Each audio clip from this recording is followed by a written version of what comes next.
السلام علیکم and welcome to divine پیس۔ آج ہم ایک ایسے موضوع پر بات کرنے جا رہے ہیں جس کے بارے میں بہت سے لوگ پریشان رہتے ہیں، اور وہ ہے بلیک میجک یعنی جادو۔ سب سے پہلے یہ سمجھنا ضروری ہے کہ کچھ لوگ یہ سوچتے ہیں کہ ایسا تو کچھ ہوتا ہی نہیں ہے، مطلب اس کا کوئی تصور ہی نہیں ہے۔ تو میں آپ کو یہ بتانا چاہوں گی کہ جادو کا ذکر قرآن پاک میں موجود ہے، احادیث میں بھی موجود ہے، اور ہمارے پیارے نبی کریم صلی اللہ علیہ وسلم پر بھی جادو ہو گیا تھا، یہ تو آپ کو معلوم ہی ہوگا۔ قرآن مجید میں بیشتر احادیث میں اس کا ذکر ہے، جس کا ترجمہ میں یوں بیان کرتی ہوں: اور وہ لوگ ان باتوں کے پیچھے لگ گئے جو شیاطین سلیمان کی بادشاہت کے بارے میں پڑھا کرتے تھے، حالانکہ سلیمان علیہ السلام نے کفر نہیں کیا تھا، بلکہ شیاطین نے کفر کیا جو لوگوں کو جادو سکھاتے تھے، اور وہ ایسی چیزیں سیکھتے تھے جس سے میاں بیوی کے درمیان جدائی ڈال دیتے ہیں، لیکن وہ اللہ کے حکم کے بغیر کسی کو کوئی نقصان نہیں پہنچا سکتے تھے۔ سامعین جی، یہ قرآن پاک کی آیت کا ترجمہ ہے۔ سورت کا نام ہے سورت بقرہ، ٹھیک ہے۔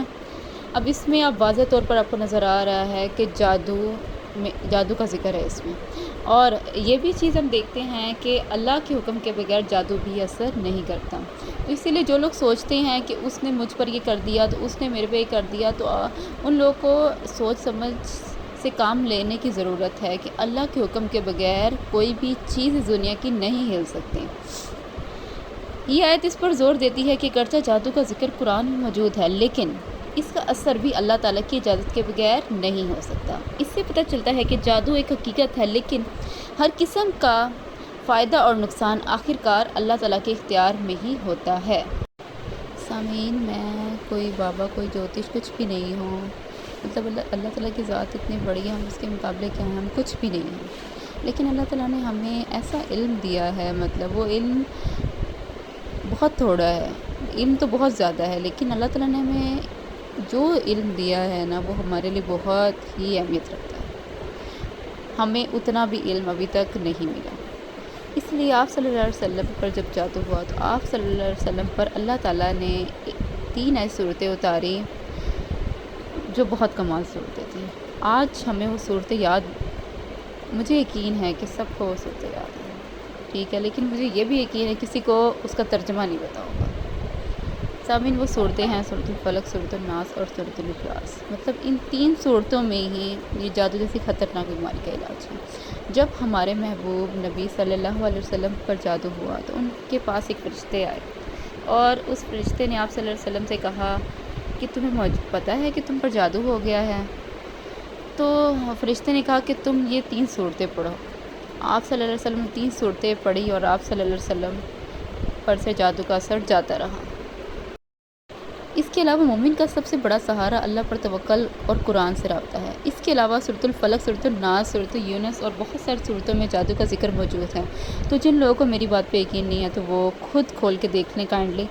قرآن مجید میں اللہ تعالیٰ نے ہمیں حفاظت کے لیے بہت سے اذکار اور دعائیں سکھائی ہیں۔ سامعین، اگر آپ یہ دعائیں پڑھنا، مطلب صبح شام کے اذکار پڑھنا چاہتے ہیں، آپ کو آن لائن بھی مل جائیں گے، انٹرنیٹ پر بھی ہیں، لیکن اگر کسی کو کتابیں پڑھنے کا شوق ہے، جیسے مجھے بھی کتاب پڑھنے کا بہت شوق ہے، مطلب مجھے موبائل سے پڑھنے کا شوق نہیں ہے، مجھے نا قرآن کے صفحات پڑھنے میں جو مزہ آتا ہے نا، وہ کہ کہیں سے بھی پڑھنے میں مزہ نہیں آتا۔ اسی لیے حصن مسلم ایک ایسی کتاب ہے جو آپ کو آن لائن آرڈر کریں گے آپ کو سستی مل جائے گی، 500 کی مل جائے گی آپ کو، ٹھیک ہے۔ اس کی ایک چھوٹی شکل میں مل جائے گی اور بڑی کتاب کی شکل میں مل جائے گی۔ اس میں ہر کتاب، ہر احادیث، ہر اذکار جو آپ صلی اللہ علیہ وسلم نے کیے حوالہ جات کے ساتھ موجود ہیں، ٹھیک ہے۔ اس کا خود آپ مطالعہ کریں، جتنا مطالعہ کریں گے اتنے آپ خوش ہوں گے اس کتاب کو لے کے، یعنی آپ کے پیسے ضائع نہیں ہو جائیں گے۔ سامعین، اگر کسی پر جادو ہو جاتا ہے تو اس کو یہ 3 خواب جو ہیں وہ ضرور آئیں گے۔ یہ لکھ کے لے لیجئے، میں آپ سے کہہ رہی ہوں کہ یہ 3 خواب جو ہیں اس شخص کو ضرور آئیں گے جس پر جادو ہو گیا۔ پہلا خواب، اس کو خواب میں کالے رنگ کے کپڑوں والے شخص نظر آئیں گے،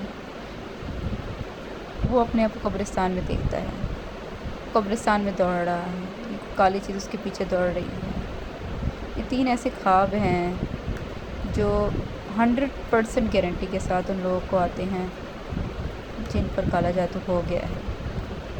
اس اس کے علاوہ سامعین ڈرنے کی ضرورت نہیں ہے. اگر آپ گھر کے کسی فرد کے ساتھ ایسا حملہ ہے پیش آ رہا ہے یا آپ کے ساتھ پیش آ رہا ہے تو ڈرنے کی بالکل ضرورت نہیں ہے، کیونکہ ڈر ایسے لوگوں کو مضبوط کرتا ہے، ایسے لوگوں کی طاقت بڑھاتا ہے. اگر آپ ڈر جائیں گے تو یہ لوگ سمجھیں کہ ہم بہت طاقتور ہیں، حالانکہ طاقتور یہ لوگ نہیں ہیں، طاقتور ہم ہیں. ہم اللہ تعالیٰ میں ایمان رکھتے ہیں، ہمارا ایمان مضبوط ہے، اور اصلی طاقت تو اللہ تعالیٰ کے پاس ہے. تو یہ لوگ کیا کر سکتے ہیں؟ یہ لوگ کچھ بھی نہیں کر سکتے. یہ لوگ ہمیں اتنا ہی نقصان پہنچا سکتے جتنا اللہ تعالیٰ نے چاہا. تو سامعین، آپ اللہ تعالیٰ کے احکام پر عمل کریں، آپ قرآن مجید سے قریب ہو جائیں، آپ اللہ تعالیٰ کے ہمارا جو دین ہے ہمارا اس سے قریب ہو جائیں. آپ سورۃ الفلق، سورۃ الناس، سورۃ الاخلاص پڑھیں، صبح شام پڑھیں. جن کو یہ مسئلہ ہے وہ یہ صبح شام پڑھیں، اور سورۃ بقرہ پڑھیں. یقین کریں کہ یہ صورتیں ایسی حیرت انگیز صورتیں ہیں کہ ہر چیز کا علاج ہے. آپ کو اس فیس سے نکال دیں گی، آپ ان سارے مسئلے مسائل سے نکل آئیں گے. تو ڈرنے کی بالکل ضرورت نہیں. قرآن مجید میں اللہ تعالیٰ نے ہر چیز کا علاج دیا ہے، ہر چیز کا علاج موجود ہے. تو اسی لیے ہمیں چاہیے کہ ہم دنیا میں ان تمام چیزوں کے لیے تو وقت نکالتے ہیں، لیکن یہ تمام چیزیں ہماری اتنے کام نہیں آتی. جب ہم پر ذرا سا کچھ ہو جائے تو ہماری زندگی تباہ و برباد ہونے لگتی ہے، ہماری آنکھوں کے سامنے گرنے لگ جاتی ہے. تو ہمیں تھوڑا سا دین کے لیے بھی، تھوڑا سا اللہ تعالیٰ کے لیے وقت نکالنا چاہیے، کیونکہ اللہ تعالیٰ ہی ہمیں ہر مسئلے سے نکال سکتے ہیں. اللہ تعالیٰ ہی ہماری ہر مشکل آسان کر سکتا ہے. اللہ تعالیٰ کے علاوہ ہمیں کوئی کچھ بھی عطا نہیں کر سکتا. اللہ تعالیٰ آپ کو بہت خوش رکھے. Be happy, be strong, and اللہ حافظ.